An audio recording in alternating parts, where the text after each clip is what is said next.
Well, good evening, class. I had the honor and privilege of reviewing Shirley's paper on social finance in a thriving developing economy. It was a very fantastic paper. I would highly recommend you guys touching base with her to see if she allows you to read her paper as well. Such good stuff in there. So to give you an overview, we're going to go through Shirley's paper real quick, talk about the gap that she identified through foreign aid. Also looking at ways to kind of rebuild and kind of bolster resources to have better impact through things like social enterprise, so building capacity and social innovation. And then we'll look at some of the recommendations that she provides us with. At the end, there'll be some critical analysis from me on Shirley's paper. So the gap that Shirley identified was kind of that really widening gap in foreign aid in the developing world. One of the things that Shirley really speaks to is that she gives a bit of a history, but explains that when foreign aid is presented to governments or provided to governments, it's not necessarily it's not helping to build the economy. It's not, providing infrastructure. What really needs to happen, kind of from a bureaucratic standpoint, in order for the country to really run itself well, a government needs to collect taxes from its citizens. And this translates into a certain amount of control given to the people, because then the government is now more accountable over the basic services they promise to deliver on. And so what foreign aid does is it really weakens that relationship. It causes, developing countries to be dependent upon some of these foreign aid groups or agencies, and the money doesn't necessarily trickle down to the places that it needs to in order to really have impact and create impact. So building capacity is one of the things that Shirley talks about that really helps to support developing economies. One of the things that Shirley talks about is developing new supply methods for these developing countries. So currently, developing countries are kind of where these highlighted blocks are here. And what needs to happen is that they kind of need to start shifting upwards a little bit. We need to kind of get out of this nonprofit charity motion and more into developing social enterprises and profit generating entities in order to see the economy really start to develop further. And so social finance is a major operating or operational point for this, and a real big key piece to that. And one of the things Shirley talks about is when we're able to move up market more to that financial side of things, organizations that are really generating lots of revenue in these countries, what they can do is maybe something that the government initiates is having, for example, 5% of their revenue put back into the economy and to encourage the economy further. So also one of the things that Shirley talks about is kind of these community-led private investments. And so that's around developing capital. And one of the organizations that Shirley references as an example is the FQM. And what they did is to develop capital, they did a comparative analysis of capital for social enterprises and nonprofits in both Ontario and Quebec. And the study outlines the need for building community through building capital. And so this was done in 1991, and it was in response to the growing need for small investment funds that needed to be created, which is also what needs to happen here in the developing world. And so what happened is the FQM, they are a financial institute, and they provided investments between 5,000 and 50,000, primarily providing equity loans for startups, purchase of equity, and consolidation of small businesses, including social enterprises. And this really allowed for the community to start taking off. So one of the things Shirley recommends is maybe a model similar to this being started in the developing world to really help have that private equity available for firms that want to start their own social enterprises and initiatives in that way.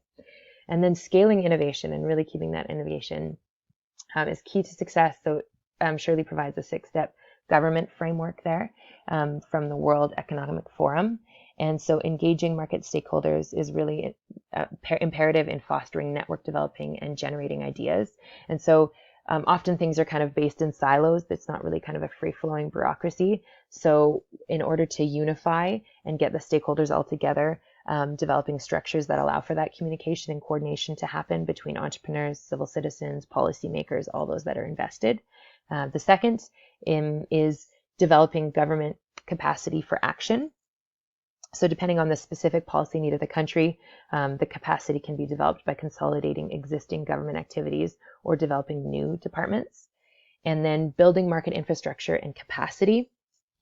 And so that's pretty straightforward, but making sure that in this piece that successful social enterprises are having that, those systems in place and larger systems in place for them to actually be able to succeed. And so the government can really help by developing those and capitalizing on intermediaries that can capture that market data and really make that more beneficial. One of the examples Shirley uses here is the Venture Capital Trust Fund, which was in Ghana and which has leveraged over $58 million to help develop and fund venture capital finance companies that in turn then provide critical and previously unable capital and technical assistance to SMEs. So very cool there. Prepare enterprises for growth. So that's making sure that there's the right policies and solutions in place to assist and support that growth. Grow and direct private capital. So really making sure that the capital obviously is very crucial for those social enterprises, but making sure that there's tools from a policy perspective, but also new channels for private investors to be able to utilize and to use. Maybe that is even introducing subsidiaries, that type of thing. And then reviewing and refining policies. So making sure that those are always being refined to actually really support this idea of social enterprise and social innovation. So some of the recommendations, Shirley recommends kind of a modernization of hybrid solutions. And so one of the things that Shirley speaks to that we've talked a lot about in class is the CRA and just the fact that the Income Tax Act is making things quite challenging for nonprofits. And so really making sure, Shirley has 3 different kind of calls to action in that. And she talks about it both on a federal, municipal, government level, but really considering any new legislation or regulations that need to come into place, any new policies. So things like if the Income Tax Act in other countries are not allowing for some of this to happen, then that needs to be shifted. Existing as well legislations and regulations that maybe don't allow for charities and nonprofits to actively work in the environments that they're in. And then the third, the federal government should take the lead in establishing a consultative process to examine the need for a new class of hybrid cooperation subject to community interest for social enterprises. So that's really neat, looking at new ways that the government can actually go ahead and develop some of these. So Shirley also talks about establishing the role of private equity, which, as we know, is obviously very important.